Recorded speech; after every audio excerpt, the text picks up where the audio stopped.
Go ahead, Michael. Hey, Coach. So, Hey, how are you? how did you address the team in the locker room, knowing that your next game isn't until 8 days away? So it's going to be a while before you're back out there. Well, I felt like this is a great opportunity for us to get better as a team. We're off for 8 days, and we're going to celebrate Thanksgiving. We're going to spend time together as a team away from the court, but we're going to practice a lot, and we're going to get better. I don't care what anybody says. I'm convinced that this is a team that has a chance to win a national championship. I just believe that. They're great kids, unbelievable kids to be around every day. They're talented out there on the floor, and I'm excited about this week to get better as a team and to spend time together as a team. It's hard to during the season with school and recruiting, and I can't wait to get back to spending time together with the team away from the court. And so I'm really excited about these next 8 days. Thank you. Andrew Jones. Hey, Coach, 4 straight games, the opponent has scored 19 points off of your turnovers. I know that keeping the turnovers down and limiting the number of points teams got off of them was a major point of emphasis this offseason. So what have you seen that's been a bit of the issue these last 4 games that has led to that? Well, one of the things I always say with turnovers, it's either one or two things. It's selfishness or carelessness. Our turnovers are 100% never selfish. They just aren't. They're just careless.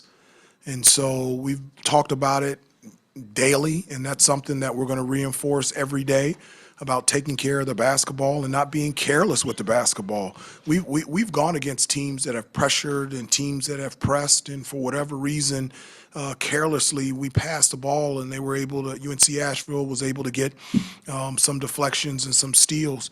I'm going to focus on the positive. The positive is that we held them to 26% from the field.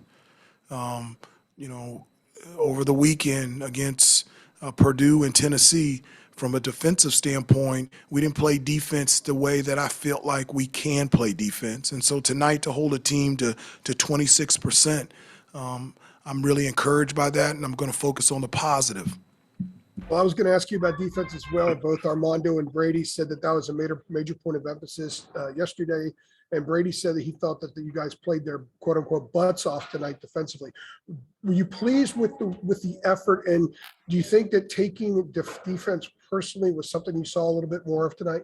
I do. I really do. I think that, when we talked about over the weekend, both Tennessee, and Purdue shot 55% from the field and over 40% from three. I think there was a stat that we allowed over the weekend, over 90 points in the paint over the weekend, and we took offense to that.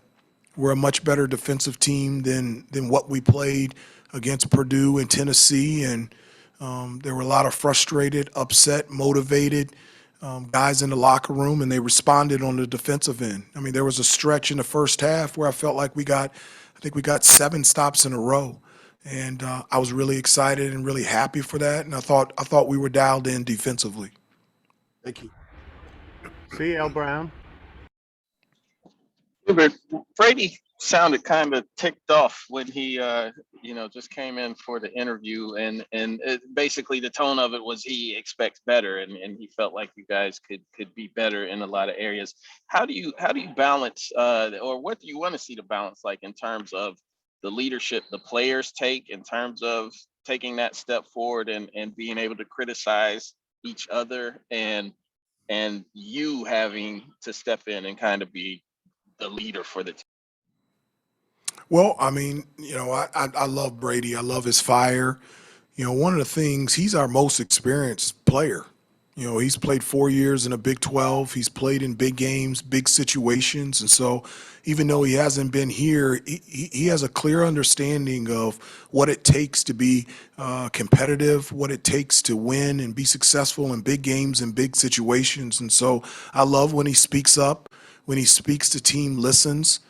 Because of his experience, because of his play, and because of how wise he is out there on the floor. And so I like his fire.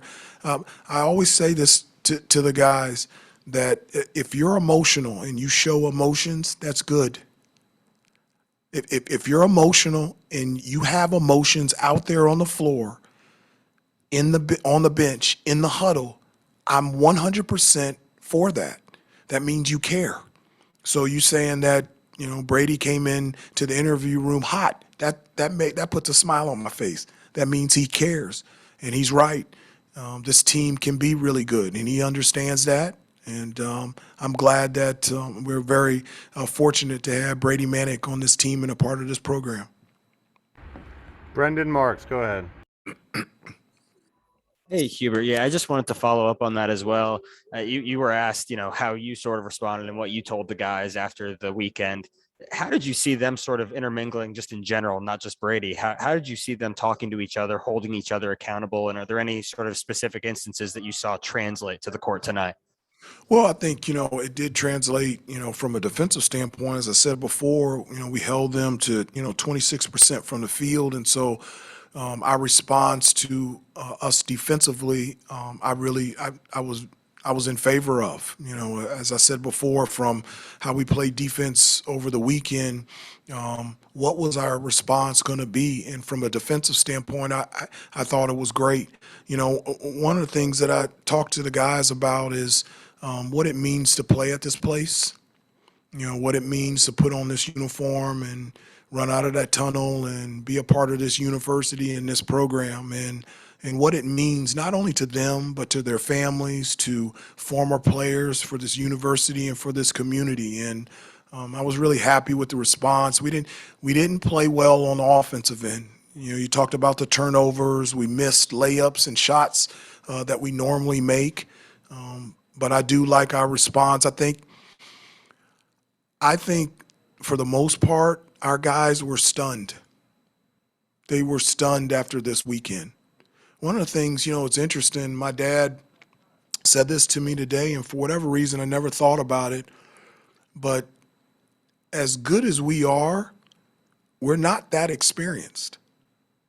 RJ and Caleb and Kerwin are only sophomores. Dawson's only a sophomore. Armando's a junior, but he's the last couple years haven't been Carolina basketball.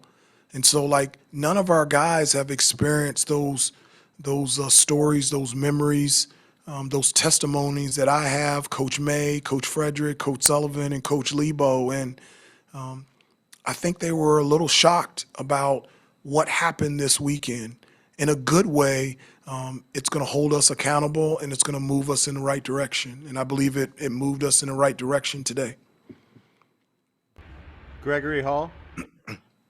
Hubert, your team held an early 15-point lead against Loyola and then won by 16. And then tonight you held a 20-point lead early, and then they went on a 23-10 run, and then you guys won by 19. Just what's allowing teams to kind of hang around after you kind of put your push on them early?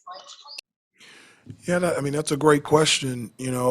One of the things that we have talked about is sustaining the type of effort that we need to have on both ends of the floor for the entire game.